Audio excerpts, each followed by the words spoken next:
Chapter 10 Questions and Answers.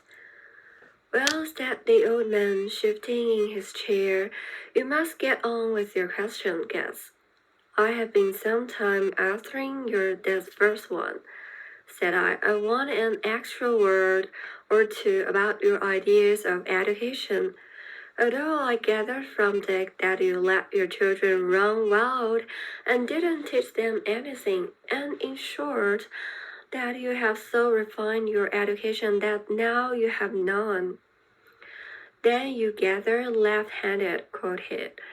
But of course I understand your point of view about education, which is part of times past, when the struggle for life, as men used to phrase it.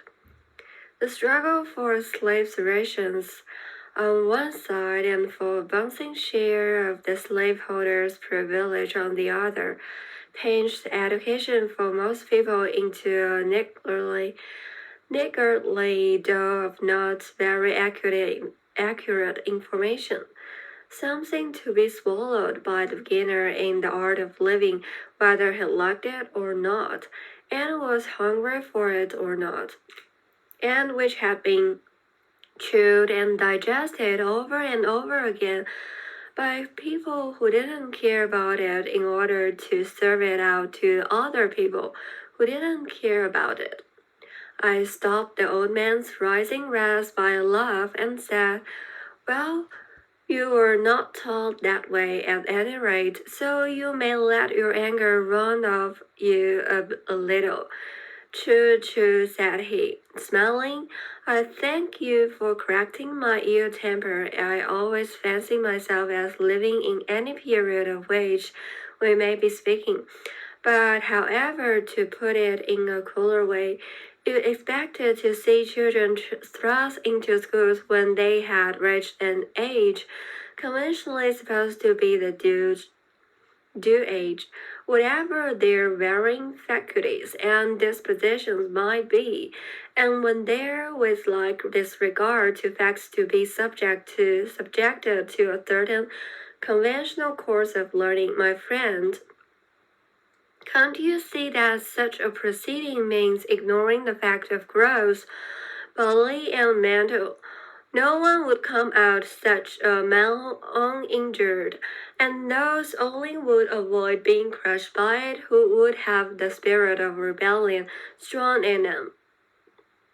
Fortunately, most children have had that at all times, or I do not know that we should ever have reached our present position.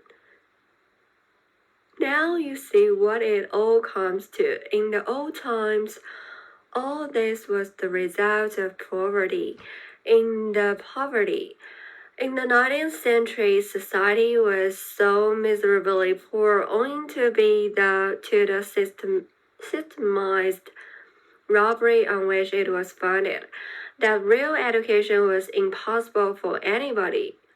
The whole theory of their so-called education was that it was necessary to shove a little information into a child, even if it were by means of torture and accompanied by twaddle, which it was well known was of no use, or else he would lack information lifelong.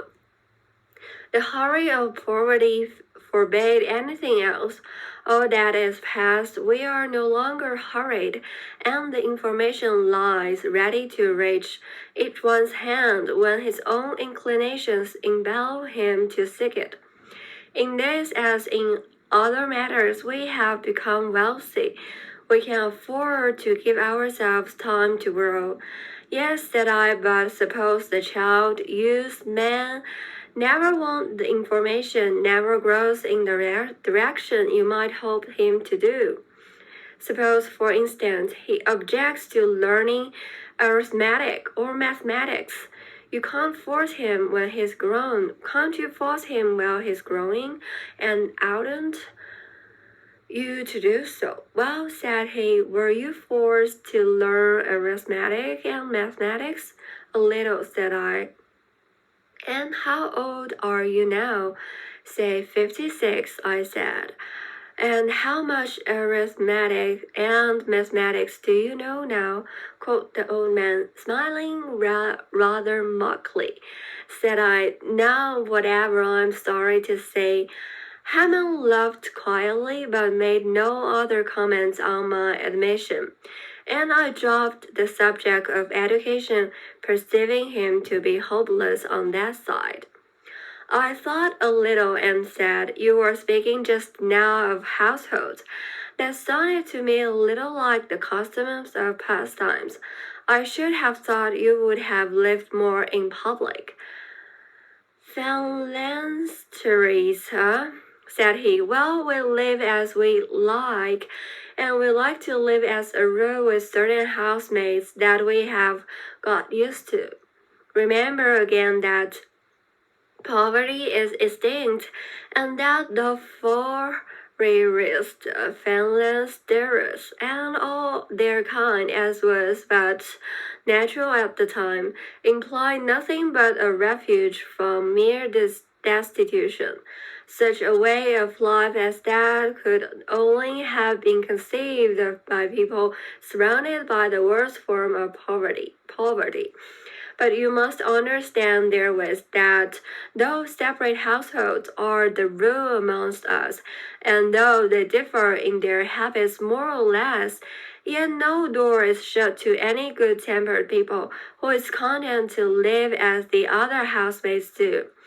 Only, of course, it would be unreasonable for one man to drop into a household and bid the folk of it to alter their habits to please them, since he can go elsewhere and live as he pleases.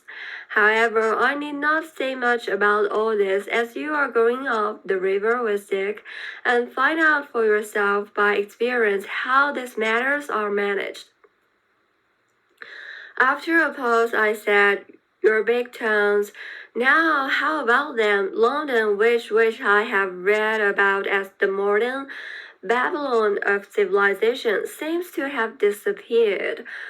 Well, well, said old Hammond. Perhaps after all it is more like ancient Babylon now than the modern Babylon of the 19th century was.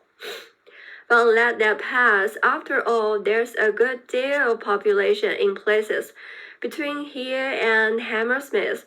Nor have you seen the most populous part of the town yet. Tell me then, said I, how is it towards the east?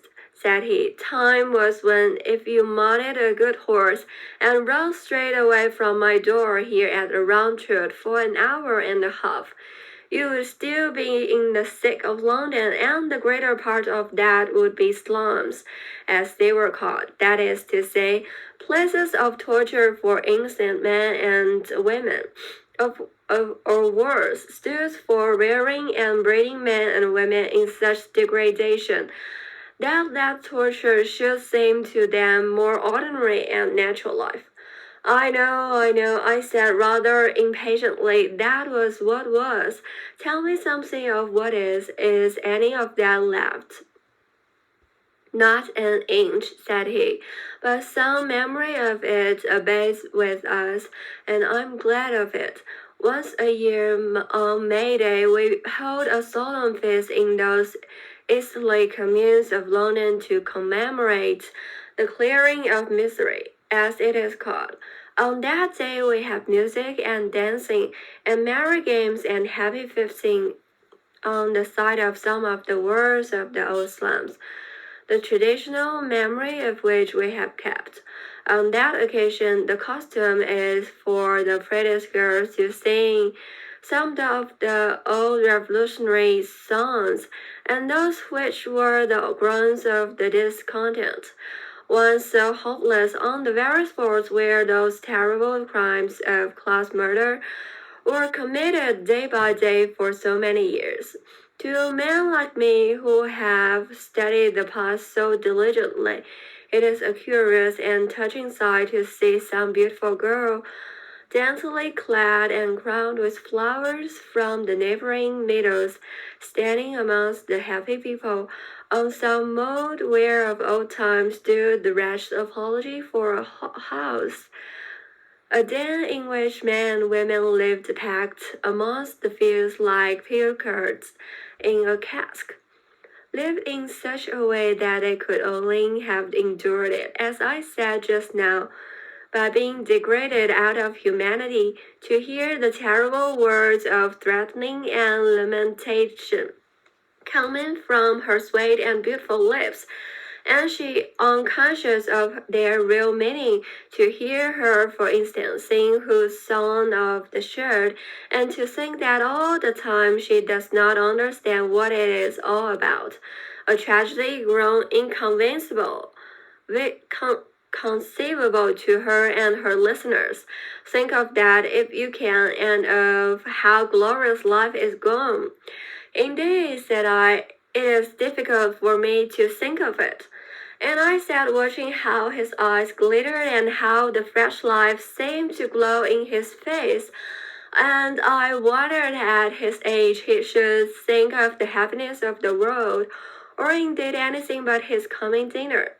Tell me in detail, said I. What lies east of Bloomsbury now? Said he. There are but few houses between this and the outer part of the old city. But in the city we have a thickly dwelling population. Our forefathers, in the first clearing of the slums, were not in a hurry to put down the houses in what was called at the end of the 19th century the business quarter of the town, and what later got to be known as the Swan Lincolns. You see, these houses, though they stood hideously thick on the ground, were roomy and fairly solid in building and clean, because they were not used for living in, but as mere gambling booths. So the poor people from the cleared slums took them for lodgings and dwelt there, till the folk of those days had time to think of something better for them. So the buildings were pulled down so gradually that people got used to living thicker on the ground there than in most places. Therefore, it remains the most populous part of London, or perhaps of all this island, but it is very pleasant there, partially because of the splendor of architecture, which goes further than what you will see elsewhere. However, this crowding, if it may be called it so, does not go further than a street called Aldgate, a name which perhaps you may have heard of. Beyond that, the houses are scattered wide about the meadows here, which are very beautiful, especially when you get on to the lovely River Lee, where old Isaac Walton used to fish, about the places called Stratford and Oldford, names which of course you will not have heard of, though the Romans were busy there once upon a time. Not heard of them, thought I to myself. How strange that I, who had seen the very last remnant of pleasantness of the meadows by the Lee destroyed, should have heard them spoken with pleasantness come back to them in full measure. Hammond went on. When you get down to the Thames side, you come on the docks, which are works of 19th century and are still in use, although not so thronged as they once were. Since we discourage centralization all we can, and we have long ago dropped the pretension to be the market of the world. About these docks are a good few houses, which, however, are not inhabited by many people permanently.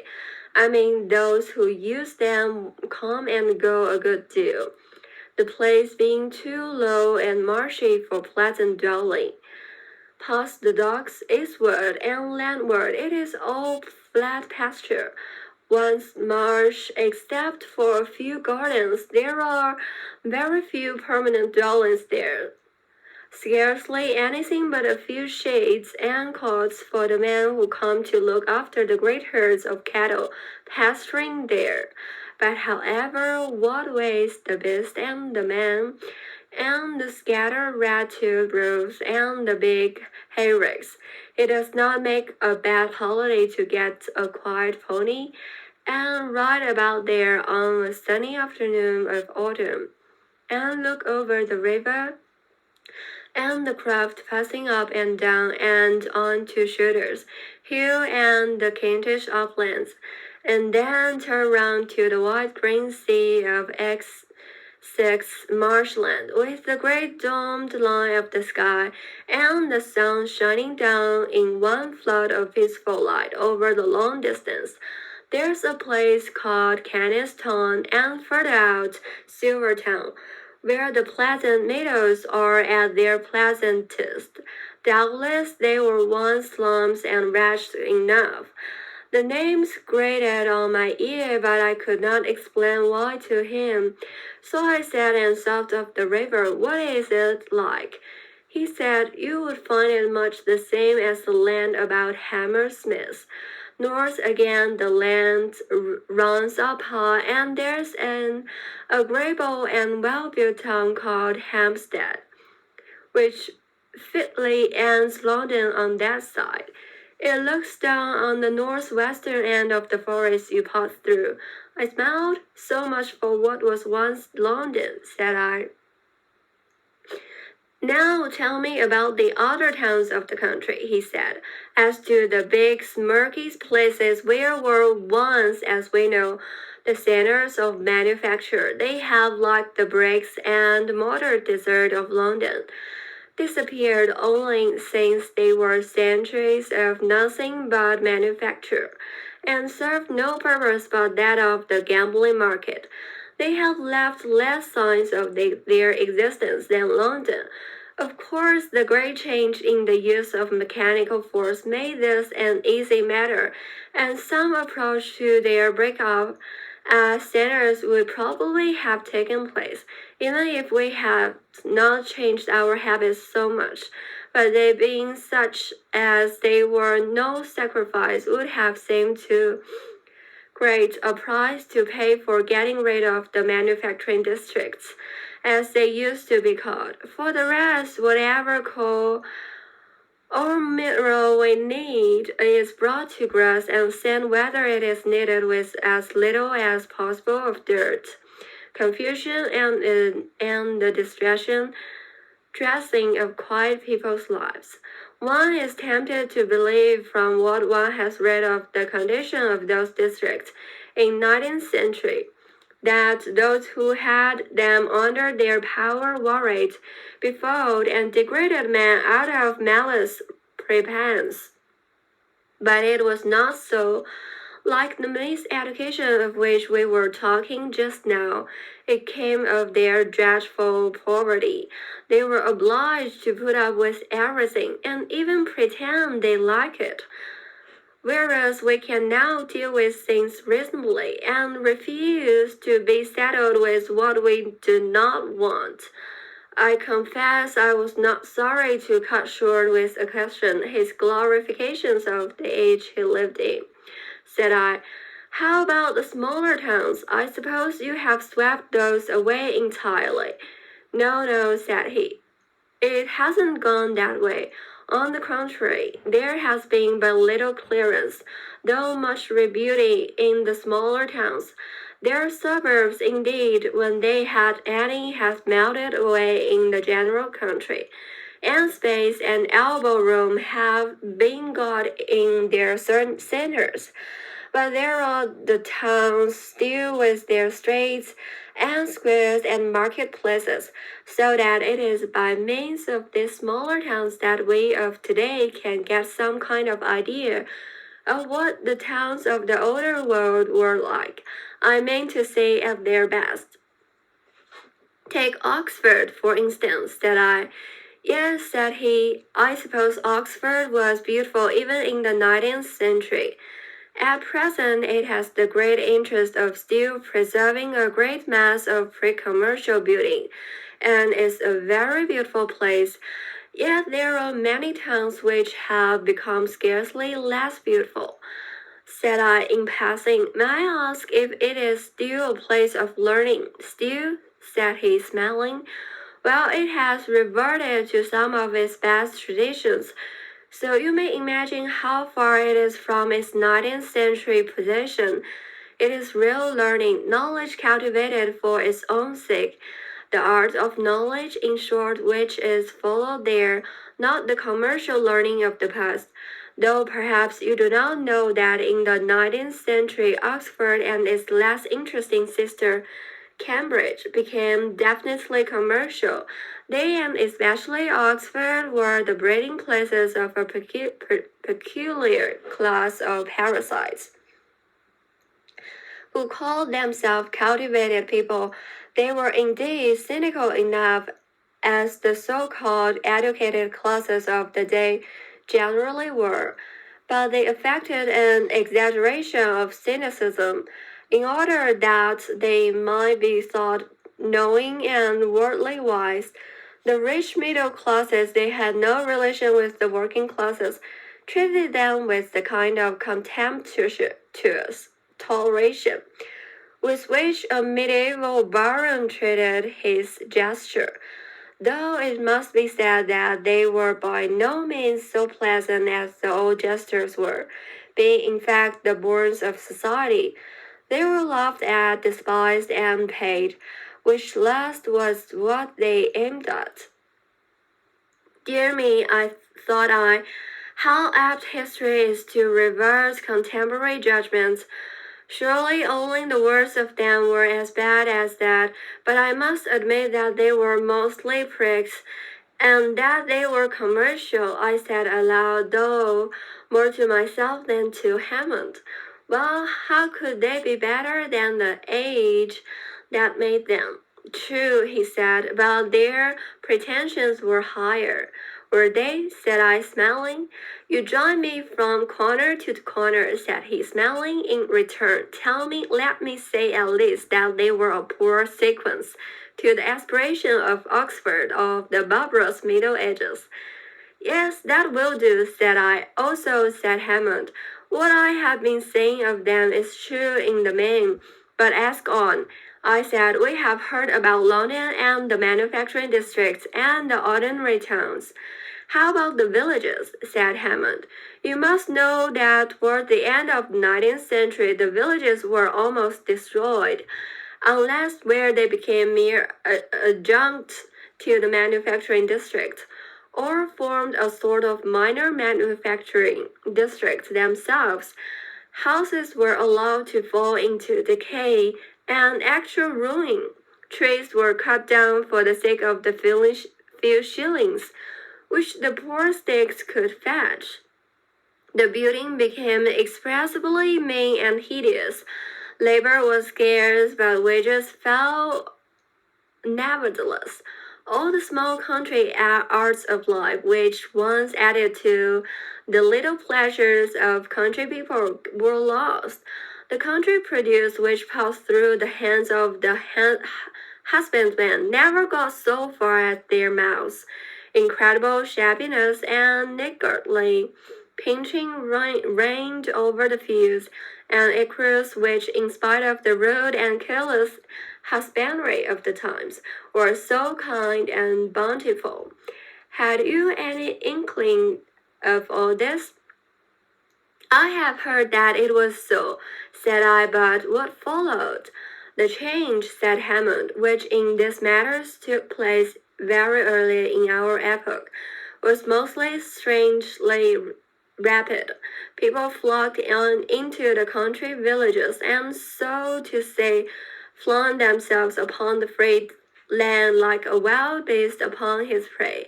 And in a very little time, the villages of England were more populous than they had been since the 14th century, and were still growing fast. Of course, this invasion of the country was awkward to deal with and would have created much misery if the folk had still been under the bondage of class monopoly. But as it was, things soon righted themselves. People found out what they were fit for and gave up attempting to push themselves into occupations in which they must needs fail. The town invaded the country, but the invaders, like the warlike invaders of the early days, yielded to the influence of their surroundings and became country people.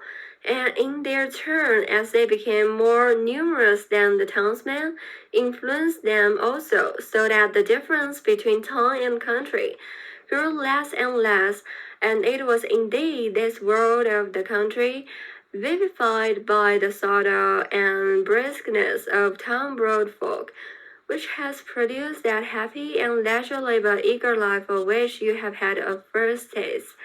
Again, I say many blunders were made, but we have had time to set and right. Much was left for the men of my earlier life to deal with. The crude ideas of the first half of the 20th century, when men were still oppressed by the fear of poverty and did not look enough to the present pleasure of ordinary daily life, spoiled a great deal of what the commercial age had left us of external beauty. And I admit that it was but slowly that men recovered from the injuries that they inflicted on themselves, even after they became free. But slowly as the recovery came, it did come, and the more you see of us, the clearer it will be to you that we are happy, that we lived amidst beauty without any fear of becoming effeminate, that we had plenty to do and on the whole enjoy doing it. What more can we ask of life? He paused as if he were seeking for words with which to express his thought. Then he said, "This is how we stand. England was once a country of clearance amongst the woods and wastes, with a few towns interspersed, which were fortresses for the feudal army, markets for the folk, gathering places for the craftsmen. It then became a country of huge and full workshops, and fuller gambling dens surrounded by an ill-kept, poverty-stricken farm. Pillaged by the masters of the workshops, it is now a garden where nothing is wasted and nothing is spoiled, with the necessary dwellings, shades, and workshops scattered up and down the country, all trim and neat and pretty. For indeed we should be too much ashamed of ourselves if we allow the making of goods, even on a large scale, to carry with it the appearance even of desolation and misery. Why, my friend, those white housewives we were talking of just now would teach us better than that, said I. This side of your change is certainly for the better, but though I shall soon see some of these villages, tell me in a word or two that what they are like, just to prepare me. Perhaps, said he, you have seen a tolerable picture of these villages as they were before the end of 19th century. Such things exist. I have seen several of such pictures, said I. Well, said Hammond, our villages are something like the best of such places, with the church or moat house of the neighbors for their chief building. Only note that there are no tokens of poverty about them, no tumbling down pictures. Well, to tell you the truth, the artist usually availed himself of to veil his incapacity for drawing architecture. Such things do not please us, even when they indicate no misery. Like the medievals, we like everything trim and clean, the orderly and bright, as people always do when they have any sense of architectural power, because then they know that they can have what they want, and they won't stand any nonsense from nature in their dealings with her. Besides the villages, are there any scattered country houses? Said I. Yes, plenty, said Hammond. In fact, except in the waste and forest, and amongst the sandhills like Hindhead in Surrey, it is not easy to be out of sight of a house, and where the houses are thinly scattered, they run large and are more like the old colleges than ordinary houses as they used to be. That is done for the sake of society, for a good many people can dwell in such houses, as the country dwellers are not necessarily husbandmen, though they almost all help in such work at times. The life that goes on in these big dwellings in the country is very pleasant, especially as some of the most studious men of our time live in them. And altogether, there's a great variety of mind and mood to be found in them, which brightens and quickens the society there. I am rather surprised by all this, for it seems to me that after all the country must be tolerable populous. Certainly, said he, the population is pretty much the same as it was at the end of the 19th century. We have spread it, that is all, of course. Also, we have helped to populate other countries where we were wanted and were caught for, said I. One thing, it seems to me, does not go with your word of garden for the country. You have spoken of waste and forest, and I myself have seen the beginning of your Middlesex and Essex forest. Why do you keep such things in a garden? And isn't it very wasteful to do so? My friend, he said, we like these pieces of wild nature and can afford them, so we have them, let alone that as to the forests. We need a great deal of timber and suppose that our sons and sons will do the like.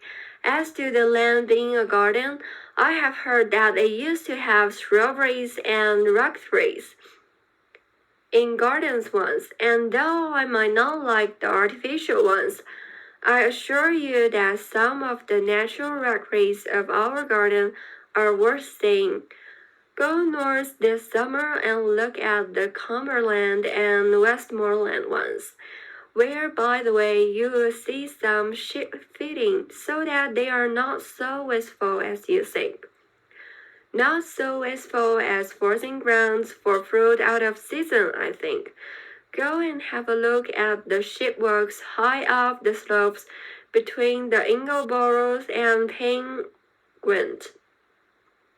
And tell me if you think we waste the land there by not walks high up the slopes between Eagleborough and Penguint.